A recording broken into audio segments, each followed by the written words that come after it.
एक गांव था, नाम था ढोलकपुर। बड़ा ही शांत और सुंदर गांव था। लोग हमेशा खुशी से झूमते थे क्योंकि उस गांव में रहता था महाराज रायस्टार, जो अपने गांव के लिए एक शेर था जो कभी अपने लोगों के साथ गलत होने नहीं देता था। लेकिन उस गांव में छुपा था एक डरावना राज, एक राज जो सबके दिल में था पर जुबान पे नहीं। गांव के बीच एक सूखा हुआ पेड़ था जिसे लोग कहते थे श्रापित पेड़। ना कोई उसके पास जाता, ना कोई उससे आंख मिलाता। हर पूर्णिमा के अगले दिन उस पेड़ के नीचे एक लाश मिलती थी। लोग कहते रात में कोई आता है और लाश छोड़ जाता है, लेकिन कभी किसी ने कुछ देखा नहीं और देखता भी कैसे। जो देखता वो अगले दिन पेड़ के नीचे होता था।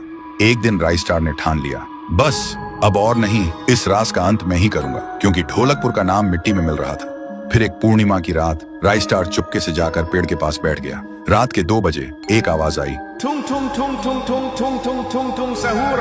और फिर वो पेड़ भूत में बदल गया। वो भूत कुछ अजीब सा था, एक भयानक शैतानी हंसी वाला चेहरा, आंखें बड़ी बड़ी। वो पेड़ चल के एक घर के गेट को जोर जोर से खटखटाने लगता है। तभी एक आदमी डर के मारे आवाज सुन के बाहर निकलता है। वो भूत अपने लकड़ी जैसे हाथ से एक ऐसा थप्पड़ मारता कि उसकी सांस वहीं थम जाती है और उसी जगह उस लाश को ले जाता है और वापस फिर से पेड़ बन जाता था। देखते ही रायस्टार का दिल कांप जाता है, पर वो कुछ बोलता नहीं।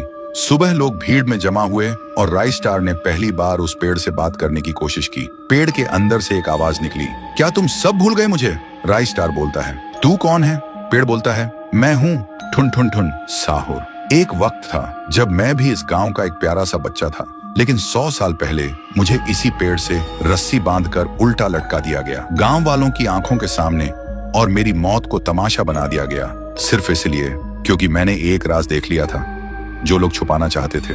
और उसी पल से मेरी रूह इस पेड़ से जुड़ गई। उस दिन से मैं इंसान नहीं, एक सज्जा बन गया, और हर पूर्णिमा में एक राजदार को चुनता हूँ और फिर उसे उसकी खामोशी का हिसाब देता हूँ। रायस्टार बोलता है, लेकिन अब तो वो लोग मर चुके हैं ना जो तेरा कसूरवार थे। अब तू मासूम लोगों को क्यों मार रहा है? पेड़ कुछ देर चुप रहता है, फिर बोलता है, ठीक है, बस एक बार मुझे याद करो, एक दिया जला दो, फिर मैं कभी किसी को नहीं मारूंगा। फिर रात में सब लोग आते हैं, एक एक दिया जलाते हैं, और तभी पेड़ अपने आप से आग पकड़ लेता है और आखिर में मुक्ति मिलती ठुन ठुन ठुन साहुर को। उस दिन के बाद गांव में कभी कोई लाश नहीं मिली। हर पूर्णिमा में लोग एक दिया जलाकर उसकी यादों को जिंदा रखते हैं, क्योंकि अगर भूल गए तो सपने में एक आवाज सुनाई देती थी, ठुंग ठुंग ठुंग ठुंग ठुंग ठुंग ठुंग ठुंग ठुंग सहूर।